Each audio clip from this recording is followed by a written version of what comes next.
বিসমিল্লাহির রহমানির রহিম। আসসালামু আলাইকুম। আশা করি আপনারা সবাই ভালো রয়েছেন। তো ভিউয়ার্স, আপনারা জানেন যে আসলে আপনাদের যেই ভাতার টাকাটা এটা কিন্তু অলরেডি দেয়া আসলে কিছু কিছু ভাতা শুরু হয়েছে। তো এগুলো কি আসলে সত্য কথা যে ভাতার টাকা দিচ্ছে? অনেকেই কিন্তু আপনারা দেখছেন যে যারা আসলে সমাজসেবা বা সমাজসেবা কার্যালয় বা সেই অধিদপ্তরে চাকরি করে তারাও কিন্তু আসলে বলতে পারতেছে না যে আসলে ভাতার টাকা দেয়া শুরু হয়েছে কি না। তো ভিউয়ার্স, আমি আপনাদেরকে বলি যে আপনারা জানেন যে আসলে আপনাদেরকে আমি একটা বিষয় অবগত করতে চাই, তা হচ্ছে যে আপনারা জানেন সারা বাংলাদেশে কিন্তু আসলে মনে করেন যে বুধবারে কিন্তু অফিস বন্ধ ছিল। তো যেহেতু বুধবারে অফিসটা বন্ধ ছিল এবং বৃহস্পতিবারে কিন্তু অফিস খোলা ছিল, কিন্তু আসলে বৃহস্পতিবারের দিনটি ছিল আপনার 1 তারিখ, কিন্তু বুধবারটা আপনাদের সেটা ছিল আপনাদের 31 তারিখ। তো সেদিন কিন্তু যে সারা বাংলাদেশে একটি শোকের মাতম ছিল। তো তার আগে কি আসলে ভাতার টাকা ছাড়া হয়েছিল? তো আমি আসলে এই বিষয়টা নিয়ে আলোচনা করব। জি হ্যাঁ, যে আমি আপনাদেরকে বলতে চাই যে আমি কিন্তু আপনাদেরকে এর আগেও বলেছিলাম ভিডিওতে, কিন্তু আপনারা আসলে সম্পূর্ণ ভিডিওটা না দেখার কারণে আপনারা ভুলে যান। আর আপনাদের যেটা মূল সমস্যা তা হচ্ছে যে আপনারা আমার জিএসএম সুমন অফিসিয়াল চ্যানেল ও জিএসএম সুমন অফিসিয়াল যে ফেসবুক পেজটি রয়েছে এটি আসলে আপনারা ফলো দিতে এবং সাবস্ক্রাইব করতে ভুলে যান। তো আপনারা যারা নতুন রয়েছেন তারা অবশ্যই ফলো দিবেন এবং সাবস্ক্রাইব করবেন। তো ভিউয়ার্স, ভিডিওতে একটি লাইক অবশ্যই থাকবে। আমি আপনাদেরকে বলি যে আসলে আপনারা জানেন যে মঙ্গলবারে কিন্তু আসলে একটা টাকা ছাড় করা হয়েছিল।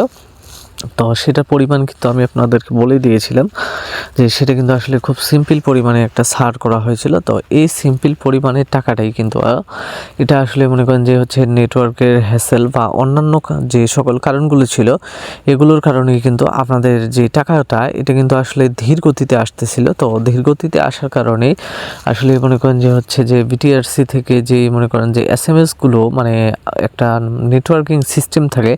তো এগুলো নিয়ে আলোচনা করতে গেলে আসলে অনেক বড় হয়ে যায়। তো সেই নেটওয়ার্কিং সিস্টেমটার কারণেই অনেকের হয়তোবা আপনাদের অ্যাকাউন্টে টাকা কিন্তু চলে গেছিলো, কিন্তু আসলে মেসেজটা কিন্তু হ্যাসেলের কারণে এটি আপনি অনেক দেরিতে পেয়েছিলেন। তো আসলে কিন্তু আমি যেটা আপনাদেরকে বলতেছি যে হ্যাঁ, আমি সেগুনবাগিচা অফিসের যেই মনে করেন যে তথ্য রয়েছে সেই তথ্যের ভিত্তিতেই আপনাদেরকে বলতেছি যে আপনাদের কাছে কিন্তু আপনাদের যে কাঙ্ক্ষিত ভাতার টাকাটা ছিল এটা কিন্তু আসলে মঙ্গলবারে প্রেরণ করা হয়েছিল। এবং আপনারা জানেন যে আসলে বৃহস্পতিবার গেল, তো বৃহস্পতিবারে কিন্তু আসলে গর্ভবতী ভাতাটা ছাড় করা হয়েছে। তো আজকে যেহেতু শুক্রবার, আজকে কিন্তু আসলে সমস্ত অফিস বন্ধ রয়েছে এবং শনিবারেও সমস্ত অফিসগুলো বন্ধ থাকবে। তো এরই মধ্যে কিন্তু হয়তো আপনাদের অনেকের অ্যাকাউন্টে গর্ভবতী ভাতার টাকা গিয়ে মনে করেন যে জমা হয়েছে, কিন্তু আপনারা আসলে হয়তো মনে করেন যে আপনাদের যেই নেটওয়ার্কিং সিস্টেমটা রয়েছে সেই নেটওয়ার্কিংয়ের কিছু কিছু হ্যাসেলের কারণে আপনারা কিন্তু আপনাদের কাঙ্ক্ষিত টাকাটা এখন পর্যন্ত এসএমএস পাননি। তো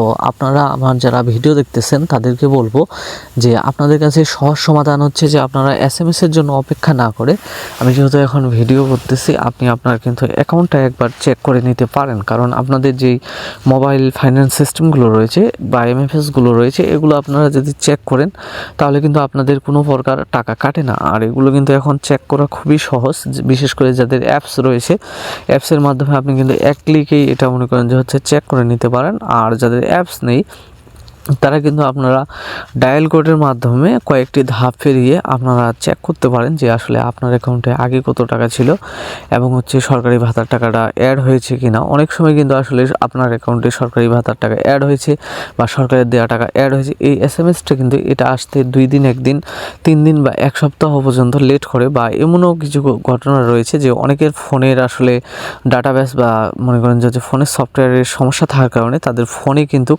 এসএমএসের যে এসএমএসটা পাঠায় সেটা কিন্তু শো করে না, কিন্তু আসলে তার অ্যাকাউন্টে টাকা থেকে থাকে। তো ভিউয়ার্স, আপনারা বুঝতে পারছেন যে আপনাদেরকে এখন কি কাজ করতে হবে। আমি আশা করব যে আপনারা আপনাদের অ্যাকাউন্টগুলো চেক করুন। আর যারা চেক করার পরেও দেখবেন যে ভাতার টাকা আপনার অ্যাকাউন্টে আসেনি, তারা আসলে অল্প কিছুদিন অপেক্ষা করবেন। অপেক্ষা করলেই কিন্তু আপনারা আপনাদের কাঙ্ক্ষিত যে টাকাগুলো রয়েছে সেগুলো পেয়ে যাবেন। তো ভিউয়ার্স, সাথে থাকার জন্য ধন্যবাদ।